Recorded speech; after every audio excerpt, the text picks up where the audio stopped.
Well, here we have the interactive whiteboard, known most commonly to educators as a smart board, with smart being the brand. What makes it interactive is that in the same way you can go on your desktop or laptop and utilize your applications on your computer, you can do the same thing with the board. So I can touch the board and get a response in the same way I would get a response on my laptop. This interactive whiteboard comes with software which allows you to utilize it in any subject area, whether it be mathematics, English, biology, etc. In addition to that, you can use the interactive whiteboard with any program. A music program, for instance, so it doesn't necessarily have to be software that is tied with the board. It can be utilized with any program. So what's this you have? This is a part of the notebook software gallery, and it's a template. And what we find is that students, because this is their world, everything is interactive, they prefer something like this. When we were at school, we did our tables by rote, 2 by 2 is 4, like that. But with this tiles, you can have your class setting and you're prompting students, you know, with their 2 times table, tell me what's 2 times 6. So this software allows you to put together a lesson plan per se, yes, and then execute it? And you can execute it. So it can be a full teaching lesson, or it can be done in terms of review. So you would have been teaching your students about the tables and you can do a review after. And then when I tap here, the answer is automatically reviewed. So it's instant feedback. Yeah, definitely interactive. So in your experience as a teacher, how useful do you think this is? I think it is a wonderful experience with working with the department for the last 2 years, training teachers in the use of the interactive whiteboard. They've become very excited because now instead of having to try to create stuff which is challenging, you now have an electronic format which makes it more easier and more persons can access it because you have a big board, you can present it to your class and they can also come and interact.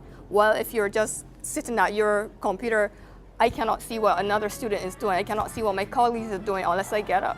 But here, when the students come to the board, everyone can participate fully in the lesson.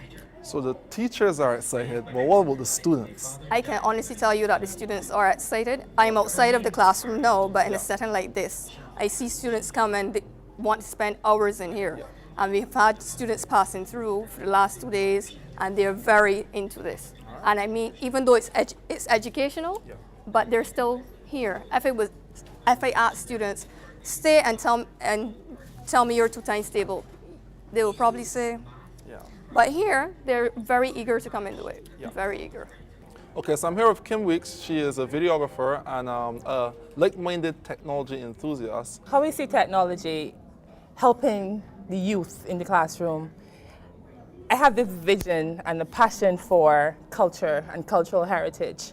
And growing up in an age where I used to play ring games, street games and stuff like that, nowadays kids are into technology and they forget all about the games in the street, learning to be leaders, learning how to, their social behavior, learning to work with one another.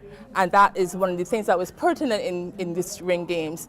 And I would really like to see some of these games turn into video games so that the kids would still have the passion for the technology, yet still not losing the cultural heritage, knowing what the parents played when they were young, you know. So I think that's an important part when it comes to technology and the youth. I could definitely see taking some of the concepts of the older games and adapting them into a more modern gameplay style and having something very interesting. Yes. And not just to the younger age groups, but and the older folks as well, but give them a chance to reconnect with the games that they liked when they were younger, yet still spend time with the younger ones in playing these electronic games. And such a product could be an exportable entity. One of my passions is definitely video game development and animation, and I'm here with Danny Fenty, who is a fellow animator and developer. and he does some work with the military education. Danny, tell us a little bit what you do. Well, currently I've done some work with them, and it has been the 10 Heroes, V10 Heroes. Yeah. Is an animation based on a 10-part segment.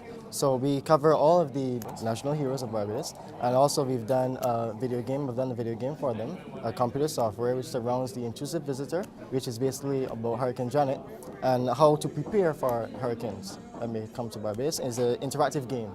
So what other projects are you working on? You got anything coming up that's really interesting? Yes, we do. Actually, we've now started working on a series called the Kids Central series.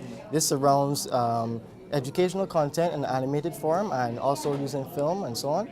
And this helps to encourage children to see what's out there in Barbados, also to help them to learn more about general information, about maths, about English, about general knowledge, about science. It's very, very, very helpful for them. So is there any integration between what you're doing and the smart boards that we're seeing? I really would like to get a piece of software for these smart boards because I find it can be very, very helpful in terms of the classroom setting, especially using flash technology. We can use that to integrate an interface, or to develop an interface, that would help them to learn more, to keep them abreast of and connected to the content that the teacher would like to show them, using animation and so on. Working in Flash as opposed to other software is a lot more difficult and requires a high level of skill. So it means he is a very talented individual and should be recognized as such. Just took a look at some thin clients here that HP is offering. It's a unique way that schools and businesses can utilize some power saving and some cost saving methods of getting computer terminals for their employees or students. You essentially have one PC hooked up to the multiple clients, and you could have power saving, whereas a PC would use 300 to 600 watts, one of these units only use 40. So in the long term it pays for itself, and then they cost a fraction of what a full computer would cost. So it's definitely a good option for any large institution, business or school.